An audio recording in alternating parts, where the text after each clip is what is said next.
En fait, actuellement, on est bloqué. On n'avance plus. On n'avance plus. On est condamné à l'échec en ce moment. 5 matchs d'affilée que Chelsea n'a pas gagné en Première Ligue. On est bloqué dans l'Izanami ou l'Izanagi, je ne me rappelle plus c'est quelle technique dans Naruto. Mais c'est une des deux, ça j'en suis sûr. On est bloqué dans un Genjutsu. Parce que tous les matchs se ressemblent et on les perd ou on ne les gagne pas de la même manière. Et franchement, on en a marre. On en a marre. Avant que le débrief commence, n'hésitez pas à vous abonner, mettre le pouce bleu et le commentaire. On va en parler, franchement, parce que là, aujourd'hui, il y a eu toutes les émotions. Il y a eu toutes les émotions, franchement. Oh, Kevin, raconte-nous un peu l'actualité du foot, non? Le seul point positif de la soirée, c'est le retour de Reece James, franchement, et c'est le fait qu'on n'ait pas encore perdu de match sur cette année 2025. Un match nul face à Bournemouth aujourd'hui, hein, franchement, ce match, en vrai, tu te dis, avec du recul, tu fais nul face à Bournemouth au Bridge, tu prends la situation avant le match, tu te dis que en vrai, c'est une possibilité. Bournemouth, c'est une équipe très relou, ils vont venir te parasiter. Le match aller, déjà, il a été très dur, on l'a gagné avec beaucoup de chance. Tu te dis que vas-y, c'est un adversaire qui peut être relou, le match nul, il est envisageable. Mais maintenant, quand tu regardes le match, c'est quelque chose d'autre. Quand tu regardes le match, tu as des regrets. Quand tu regardes le match, tu as de très gros regrets. Surtout que là, heureusement qu'aujourd'hui même, j'ai envie de dire que City ne gagne pas son match, hein. Heureusement que Liverpool ne gagne pas ce match. Et encore, je dis Liverpool, que Nottingham ne gagne pas son match. Parce qu'il ne s'éloigne pas au niveau du classement. Là, c'est vraiment, on a eu de la chance, hein. Et on espère que demain, Newcastle ne gagnera pas. Ou même que Arsenal ne gagnera pas. Parce que comme ça, il s'échappe pas au classement. Par rapport à la position de Maresca, j'ai envie de dire qu'aujourd'hui, il a fait une petite erreur. L'erreur qu'il a commise, ça a clairement été le positionnement de Caicedo en tant que défenseur droit. Il doit mettre Reece James ou bien Gusto. En vrai, tu as les deux défenseurs droits en forme, autant les mettre. Mais le problème, c'est que vu qu'il n'a pas su faire de choix entre mettre Lavia, Enzo ou Caicedo, du coup, il a mis les trois. Il nous a fait un peu comme Pochettino nous faisait un peu à l'époque. Il ne savait pas quoi mettre dans le double pivot, du coup, il mettait les trois. Il mettait soit Gallagher en milieu offensif ou soit Enzo Fernandez. Aujourd'hui, ça a été sa seule erreur. Et en vrai, je dis erreur, mais on aurait quand même dû gagner le match comme à chaque fois. Parce que Maresca, il peut faire des erreurs dans la composition, mais à chaque fois, on peut gagner les matchs. Parce qu'on peut lui tomber dessus, hein. On peut lui tomber dessus à chaque débrief. Je peux lui dire, oui, il a fait une erreur, oui, il n'a pas fait le changement au bon moment, ok. Mais à un moment donné, il faut responsabiliser aussi les joueurs. Maintenant, quand on regarde aussi le reste de la compo, on voit qu'aujourd'hui, Achepong a été titularisé. Bon, sans surprise, on le savait déjà. En vue du départ de Disasi, bon, Tozin, c'est pas un mec super fiable. On a vu encore aujourd'hui. Du coup, Achepong a été titularisé dans cette défense. Sinon, l'attaque, c'est du classique. Madueke est titulaire, par contre. En milieu offensif, Palmer, à gauche, Sancho et en pointe Jackson. Double pivot, du coup, Enzo et Lavia. Maintenant, on rentre dans ce match. Franchement, Bournemouth n'ont pas existé. Première mi-temps, on joue contre une équipe de Bournemouth qui a essayé de jouer. On sait que c'est une équipe joueuse, forcément, on ne va pas les surdominer. Ils essayent de jouer, on les prend en contre-attaque, on les prend en transition et ça passe. Jackson qui permet à Palmer d'ouvrir le score. Et franchement, le début de match, il roule comme sur des roulettes. Comme d'habitude, on ouvre le score en première mi-temps. En première mi-temps, on produit du bon football. Surtout ce que j'ai apprécié. Et carrément, j'ai cru que ça allait être différent des dernières fois. C'est parce que sur cette première mi-temps, l'agressivité a été mise. Palmer, carrément, à un moment donné, il tacle, il se blesse limite sur un tacle parce qu'il veut récupérer le ballon. Les retours de Jackson pour venir récupérer le ballon sur Semenyo, je crois, c'était impressionnant. Franchement, dans le jeu, Chelsea, sur la première mi-temps, c'était impressionnant. Bournemouth ne tirait même pas. Surtout qu'en plus, aujourd'hui, ils avaient beaucoup d'absents. Ils ne tiraient absolument pas. Du coup, je me suis dit, vas-y, ce match-là, j'espère qu'aujourd'hui va être différent. Surtout qu'en première mi-temps, on avait des occasions. Mais malheureusement, le même problème arrive. Dès on est sorti de cette première mi-temps et qu'on gagne encore 1-0, je me suis dit, on va se faire attraper. J'étais au courant, même si Bournemouth n'avait tiré aucune fois. Et pourquoi maintenant? Et c'est là que je vais vous parler de responsabiliser les joueurs. Nicolas Jackson, ça fait 5 matchs, il n'a pas marqué. Moi, je veux bien que ce soit impressionnant dans le jeu. Parce que là, ce qu'il a fait aujourd'hui, c'était incroyable. Franchement, c'est incroyable. Je pense qu'en Première Ligue, il n'y a peut-être que Isaac qui peut faire ça. Et encore, est-ce qu'il le fait aussi bien? Les runs qui nous sort il fait des 30 mètres de course avec un mec sur son dos, pas de souci. Il peut courir avec 200 kilos sur son dos, il s'en fout, hein. Il s'en fout. Il peut le faire. Il peut le faire. Mais malheureusement, lorsqu'il arrive devant la cage, c'est une autre affaire. Quand il approche, franchement, quand il est loin des 20 derniers mètres adverses, c'est Neymar le type. Mais lorsqu'il est dans les 20 derniers mètres, c'est Timo Werner. C'est pas possible, c'est une catastrophe. C'est une catastrophe. Et franchement, les derniers résultats de Chelsea, hein, on va dire la vérité, il doit endosser aussi sa responsabilité. Parce que Maresca, on a toujours dit, parce que c'est les derniers débriefs, les derniers mois, j'entends que parler de Maresca, mais Jackson, ça ne devient pas possible. Rater les occasions qu'il a ratées, ça ne devient pas possible. Madueke, il n'a pas fait un super match, mais surtout qu'il a un adversaire un peu compliqué, Kerkez. Il réussit pour la première fois du match à faire une différence sur Kerkez. Il envoie un centre plus ou moins bien parce que voilà, il y a les rebonds, mais voilà, c'est quand même à allez, 10 mètres des cages. Il envoie au-dessus. Palmer, il lui envoie une galette sur la tête. Il fait une sale tête de une. Vas-y, gardien, il arrête. Deuxième tir à côté. Ça devient trop. Ces deux actions-là, c'est trop. Il y a un run, il fait un run impressionnant, il tire sur le poteau. Encore celle-là, je peux te la laisser. Parce que c'est toi, tu l'as créé de A à Z. Mais les autres frérots, non, tu peux pas. Face à Everton, il y a une tête qui met sur le poteau aussi, c'est pareil. Son jeu de tête, il est misérable. Son jeu de tête, il est misérable, il faut le dire. Et c'est pour ça que moi, vraiment, je milite. Et je vais militer davantage pour que Chelsea, on aille chercher un attaquant qui sache finir un minimum d'occasion. Même un mec qui ne sait pas courir, mais juste qui sait mettre des têtes et qui sait tirer. Ramenez-nous Chris Wood, franchement. Même à 33 ans, je mettrais limite 40-50 millions tout de suite sur lui. Mais après, Nottingham, ils n'accepteraient pas. En tout cas, Jackson, là, je vous dis la vérité, hein, moi, là, je suis arrivé à un point où je peux plus. Il peut avoir toutes les qualités du monde, hein, mais si tu as un neuf qui ne sait pas marquer de but, à un moment donné, ça paye cash. Et aujourd'hui, les résultats de Chelsea, il peut prendre sa responsabilité. Et il doit prendre sa responsabilité. Maintenant, il n'y a pas que lui forcément, parce que ce match-là, on joue contre un Bournemouth qui ne tire pas. Voilà, après, il y a quand même Kluivert qui rentre en jeu, ça fait une différence.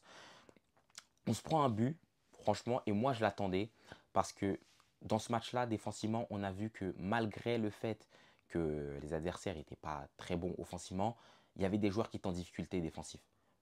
Pong, il a été en difficulté. Après, c'est même pas lui sur le premier but, hein. Sur le premier but, c'est vraiment une affaire de Lavia qui faisait pourtant un très bon match, hein.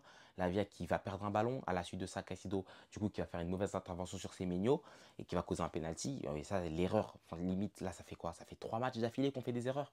3 matchs d'affilée qu'on prend des buts sur erreur. Ah, quand même, t'as Disasi face à Ipswich, t'as Palmer face à Crystal Palace qui perd le ballon. Là, tu as Lavia aujourd'hui qui perd le ballon, puis Caicedo, l'intervention. Et c'est là que vraiment, quand tu vois l'intervention de Caicedo, tu te dis vraiment, Gusto ou James auraient dû jouer. Gusto ou James auraient dû jouer ce match. Caicedo n'avait rien à faire en tant que défenseur droit sur ce match-là. Sauf qu'on n'avait pas énormément le ballon.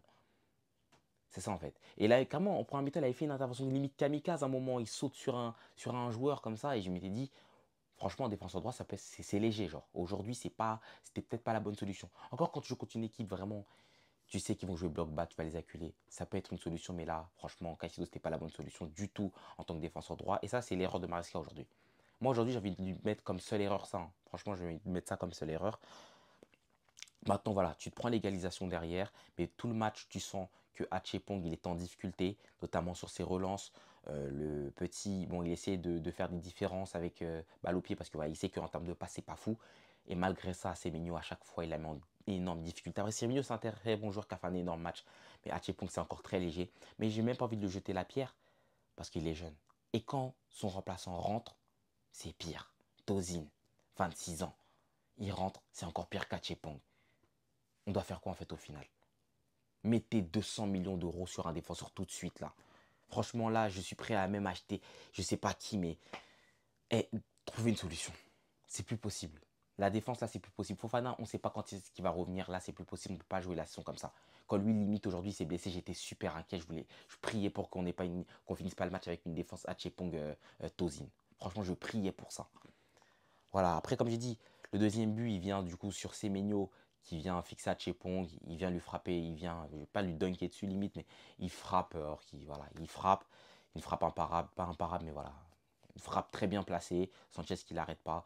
Au final, tu perds 2-1 dans ce match, et franchement, au moment où on perdait 2-1, je me suis dit, on va pas revenir dans ce match-là, on va pas y revenir.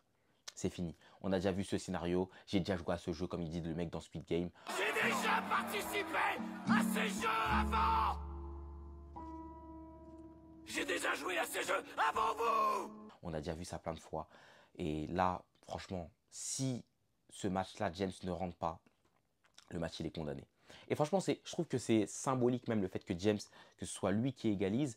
Parce que lorsqu'on le voit rentrer en jeu, franchement, défensivement, c'était le seul qui était en confiance. Défensivement, Colwill, ça allait, mais défensivement, il prenait le ballon, il essayait de casser des lignes, il essayait d'avancer, il essayait de faire des choses. Une fois qu'il était passé dans le double pivot, il essayait de faire des choses, franchement. Et au final, ça a payé. C'est lui qui marque le coup franc. C'est le man of the match, clairement. C'est notre capitaine. C'est notre capitaine, c'est un des seuls joueurs de caractère dans cette équipe-là.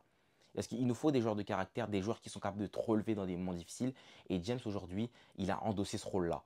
Parce que si aujourd'hui il ne rentre pas, personne ne le fait ça. Rhys James, c'est Rhys James, côté gardien. Oui! Au nom de Dieu, je t'aime trop! Au nom de Dieu, t'es trop fort! Oui! Putain! Putain! Je t'aime trop! T'es trop fort, j'ai jure, t'es trop fort! Putain, c'est le meilleur joueur de l'équipe! Putain, James! Oh non! Personne ne le fait. Et sur les derniers matchs de Chelsea, on a manqué de ça. On a manqué d'un joueur qui vienne pousser. On a manqué d'un joueur qui vienne chercher. Et aujourd'hui, ça fait une différence. Et même, il y a une autre différence aussi qui a été faite aujourd'hui, du fait qu'on a réussi à égaliser, c'est l'entrée en jeu de Joao Félix. Parce que ces derniers matchs, souvent, c'est une coucou qui est rentrée à la place de Jackson et c'était impertinent. Jackson, il fallait peut-être le sortir, mais il fallait mettre Marc Guillot à la place. Mais Félix, il fallait le faire rentrer. Et franchement, sur le coup, Maresca, le choix de faire rentrer Félix, ça a été un bon choix. Parce que Félix, c'est un joueur qui peut débloquer des situations. C'est un joueur imprévisible. C'est un joueur qui techniquement est tellement au-dessus qu'il peut faire des différences. Et malheureusement, ça, Maresca ne le comprenait pas sur les derniers matchs. Il voulait absolument pas, vu qu'il voulait pas sortir Palmer. Du coup, il se dit, du coup, Félix ne rentre pas. Aujourd'hui, il a fait le bon choix que Nkunku était parti à l'échauffement dès la première mi-temps. Il était parti dès la première mi-temps et pourtant, il a fait rentrer Félix. Très bon choix de sa part. Félix qui fait la différence, il récupère le coup franc, derrière James se transforme et on finit ce match sur un match nul et je pense qu'on peut même le remporter parce qu'à la fin on était dans un bon état d'esprit qui faisait qu'on pouvait pousser. Et ça parce que Rhys James était présent sur le terrain. Et c'est pour ça que je te dis franchement 1000 fois merci Rhys James. Et frérot, tu peux même te blesser 100 fois, 1000 fois, 1 milliard de fois.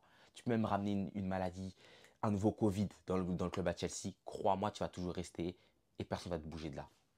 Les gens qui vont vouloir te têcher du club, hein, ils vont devoir me passer sur le corps. Franchement. Eh mais, James, ne pars jamais du club.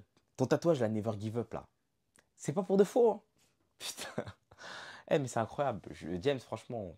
Et je me dis que s'il avait débuté titulaire, peut-être même ce match, on l'aurait peut-être pas perdu. Mais après, bon, devant, ça tue pas. Du coup, ouais, peut-être ça aurait été le même résultat. Au final, voilà, on finit sur ce match nul-là. Par rapport au... J'avais beaucoup de choses positives en plus à dire en première mi-temps, mais au final, là, aujourd'hui, je ne l'ai dit même pas. Je vais parler du fait que Sancho, aujourd'hui, il tente beaucoup plus de tirs. Lavia, la super première mi-temps. Il y avait plein de choses positives. Et au final, tout a été effacé. Je ne sais même pas si on arrivera à gagner nos prochains matchs. Franchement, si Jackson ne se réveille pas, moi, je vous le dis, Jackson n'avancera pas. C'est la clé aujourd'hui. Pour moi, aujourd'hui, c'est la clé de nos résultats. Au début de saison, il marquait. Nos résultats allaient bien. Aujourd'hui, ils ne marquent plus et nos résultats vont très mal. Pour moi, c'est la clé de toute chose. Jackson, après, il y aura la part de responsabilité de Maresca. Le fait aussi qu'on n'arrive pas à sortir avec des clean sheets et acheter un défenseur central. Mais en tout cas, ce qui est sûr, c'est que sur ce mercato, si on vend Nkunku, allez me chercher un putain de neuf, s'il vous plaît. Un putain de neuf et un putain de central. Quitte à dépenser 300 millions sur ce mercato, allez me les chercher, s'il vous plaît. Parce que la fin de la saison, elle va être compliquée. City vont venir à nos trousses. Bournemouth vont venir à nos trousses. Et Newcastle aussi vont être à nos trousses. La Ligue des Champions s'annonce compliquée. Portez-vous bien en tout cas. Et c'est pouce bleu. On s'attrape pour le prochain débrief ou même une prochaine vidéo.